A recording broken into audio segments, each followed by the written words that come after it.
ఈరోజు చెల్లి వాళ్ళ అమ్మాయి బర్త్డే అనమాట. దానికోసమని మా ఇంట్లో ఇవాళ స్పెషల్ చూడండి. ఇది సేమియా పాయసం చూడండి, జీడిపప్పులు అన్నీ. చెల్లి బాగా చేస్తుంది సేమియా పాయసం. ఇంకా మిల్క్ పడుతుంది, దీంట్లో మిల్క్ వేసుకోవాలి. కొంచెం చల్లగా అయినప్పటికీ బిగిసిపోద్ది కదా, అలా అయిందనమాట. నెక్స్ట్ బిర్యానీ చూడండి, సింపుల్గా చేసిందనమాట చెల్లి. బాగుంది కదా. బగారా రైస్.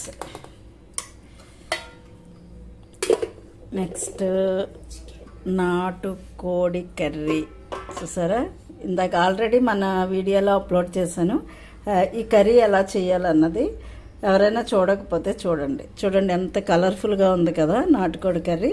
చాలా టేస్ట్ ఉంటుంది ఈ విధంగా చేసుకుంటే. ఒకసారి నా వీడియోలోకి వెళ్ళి వీడియో చూడండి. నెక్స్ట్ ఇంకా వైట్ రైస్ కామనే కదా. వైట్ రైసు, పెరుగు, వేడి నీళ్ళు అన్నీ కామనే కదా. ఈరోజైతే మా ఇంట్లో ఈ స్పెషల్స్ అన్నమాట. నా వీడియో మీకు నచ్చినట్టయితే ఒక లైక్ చేసి కామెంట్ చేయండి, సబ్స్క్రైబ్ చేయండి. చూసారు కదా ఇన్ని ఐటమ్స్. కొంచెం ఒక స్పూన్ వేరే సరిపోద్ది. ఇంకా అంతకన్నా తినరు, ఒక్క స్పూన్ చాలు. Next white rice. ఎప్పుడు కర్రీస్ వేసేయాలి ప్లేట్లో ఫస్ట్. సేమియానా చాలు.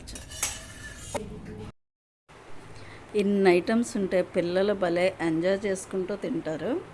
సేమియా పాయసంలో ఇంకొంచెం మిల్క్ వేసుకుని తింటే చాలా టేస్ట్గా ఉంటుంది.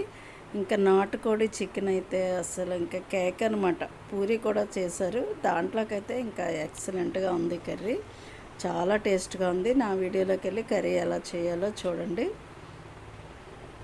చూసారా నాటుకోడి కర్రీ ఎంత కలర్ఫుల్గా కనిపిస్తుంది కదా. ఇలా చక్కగా బిర్యానీ, నాటుకోడి కర్రీ, సేమియా పాయసం, చక్కగా ఇలా రైస్ వేసుకుని కర్రీ కలుపుకొని రైస్ అయిపోయిన తర్వాత సేమియా తింటే ఇంకా టేస్టే వేరనమాట. చాలా బాగుంటుంది. జీడిపప్పులు, డ్రై నట్స్ చాలా ఎక్కువ వేశారు సేమియా పాయసంలో. ఆ వీడియో నచ్చితే లైక్ చేసి ఒక సబ్స్క్రైబ్ ఇవ్వండి.